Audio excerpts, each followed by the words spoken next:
I'd say take out your highlighter. And one of the things that this sort of is new is they talk about notation.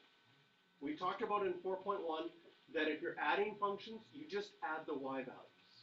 So they write it as if one function's f of x and the other function's g of x, adding the y values means that you just write f of x plus g of x, because that's the y values on one graph plus the y values from the other graph.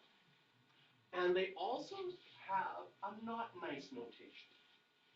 There's a nice notation and a not nice notation. And almost every year the favorite thing is to put the not nice notation on the exam to see if you've learned it. I think there's one in our practice exam. Probably one on your practice exam where you saw it and went, what the heck is that? Well, now we'll find out. So for example, if you see a question that says, can you do f plus g of 2?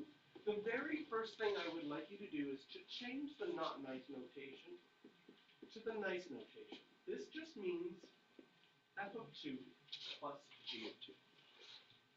And f of 2, well, f is on my red graph, that's equal to 2. And g of 2, that's my blue graph, that's equal to a negative 1.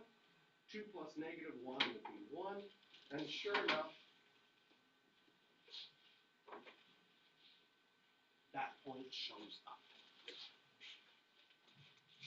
Textbook also says that if you're adding, subtracting, multiplying, or dividing, you look at the domains, and if the domain of f of x is greater than or equal to negative 2, and the blue graph is everything, the green graph has to only be where they both exist, so the domain of the green graph also is only when x is bigger than or equal to negative 2.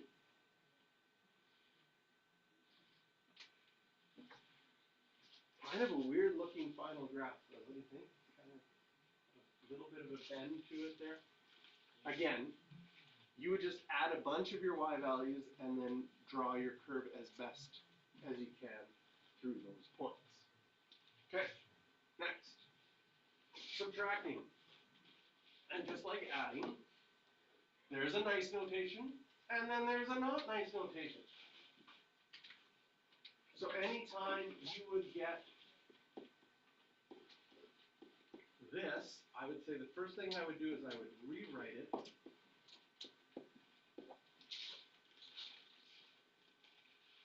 as subtracting in the nice notation. Then say, well, what's f of 2? That's my red graph, that's 2. What's g of 2? That's negative 1. 2 minus a negative 1 will be 3, and sure enough, we have the point at 2, 3. Same thing with domains.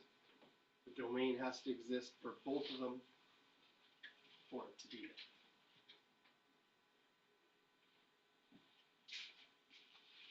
And then multiplying, I saw all sorts of not nice notations for multiplying.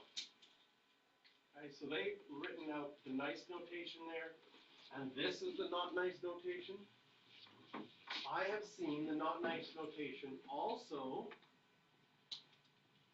This one is my favorite not nice one, where they use the times symbol as one form of x in one font and the x as another font x. Just so you, like, f times x. Usually they put, like, I tried to put like the little fancy things on the x for this one, and this one is like straight, no little. So that one sometimes it's just right beside each other. You don't need the dot in between for multiplying. You could have it just right beside each other, or you could have it with the dot. Any one of these, I would first change it to the nice notation. And then when we look at this graph, let's highlight the points that you should do a little bit more clearly. Like for sure, I would do here and here, where one of the original functions is 0, because that's easy multiplier. Okay? Next, you see how this red value is 1? Notice that the green value is right on the blue graph, because 1 times anything will be what you started with. Same thing if the blue graph is 1 right here. Notice the green graph is on the red graph this time, because timesing by 1 is equal. So those would be points that I would sort of do in addition to anything that's nice. Like, obviously, here they had -2 and -1. That's easy to multiply together to get, or sorry, 2 and -1 is easy to multiply together to get -2. So you can have nice points you can multiply. Sometimes there's nice points, like for example, the next nice point looks like here it's 3, and here it is -8. Nope, -6. 3 times -6? -18. The only problem with that, oh my goodness. There we go. It's just a little bit far off the graph. But if this continued, oh look, it works out perfectly. Right through that point. But not necessarily that helpful for drawing the graph. Again, domain and range are just where they overlap, so that's why it has to start from -2. And then it goes to example 1, but we are going to skip example 1 right now and go to the top of page 275.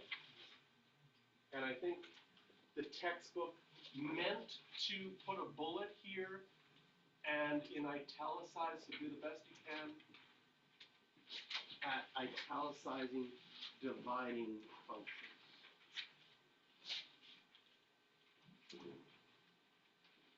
And then you can take out your highlighter.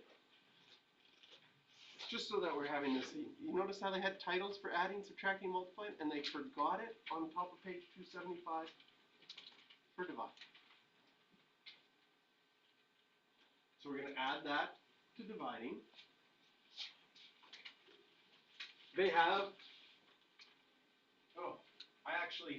they have this notation and this notation. I actually like as my nice notation. My nice notation I like to write like that. That would be my nice notation. We can list all sorts of not nice notations. This one, f divided by g of x, not nice. They also have, I'm going to get creative, but you can have this. That would be not nice. You could have, that would be not nice. How about this?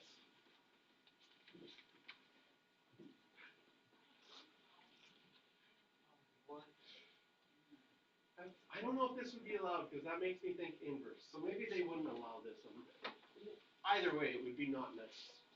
Anytime you have any one of these, or even this one, f divided by g of x, I would change it to f of x divided by g of x. Because that's all you're doing. You're taking the y values of one and dividing it by the y values of the other. I was telling the other class that the first time they used the not nice notation on the exam, there were teachers at the exam marking who were like, never showed my students that. Or like it's in the textbook, but it's like, if there's something nice and there's something not nice, which do you think most teachers would choose to teach? The nicer one. The nicer one. You tend to do that. I've tried to. Try to be nice to you guys. I mean, you'll mention. Sometimes I fear. You'll mention the, oh, this one kind of sucks. Yeah, but sometimes other teachers didn't even mention it. So it seems like on the exam, they like to do the not nice notation just to see if you've seen it.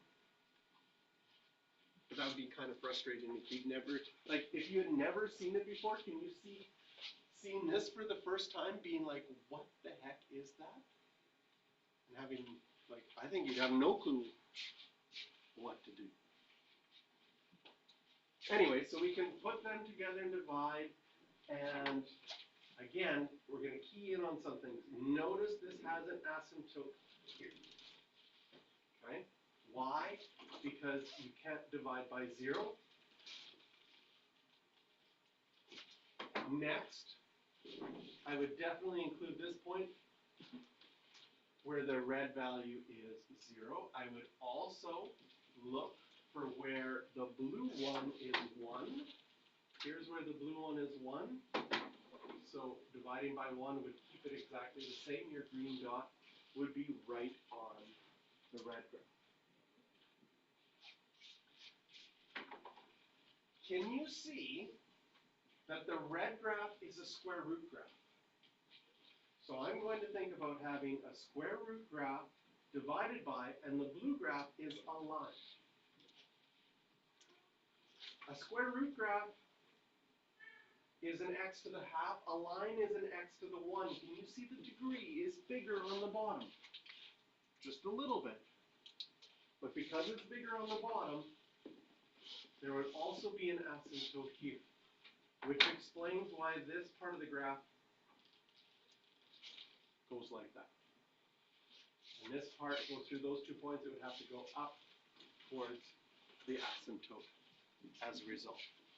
So the dividing ones, I find those ones cause you the most thinking, because there's lots of stuff that can be involved. And also there's less nice points. Because as soon as you get to decimals, it's sort of like, oh, what is 5.3 divided by 3.7? I don't know without my calculator. Not a nice number. So dividing is always a little bit tricky. And just like the other one, now the domain, not only do you have to do where the domains overlap, so notice how they have the x greater than or equal to -2, okay? But they also write that x can't equal 1, that non-permissible value in there. So the domain is a little bit tricky as well with that. So we'll leave examples 1, 2, 3, and 4 for Wednesday.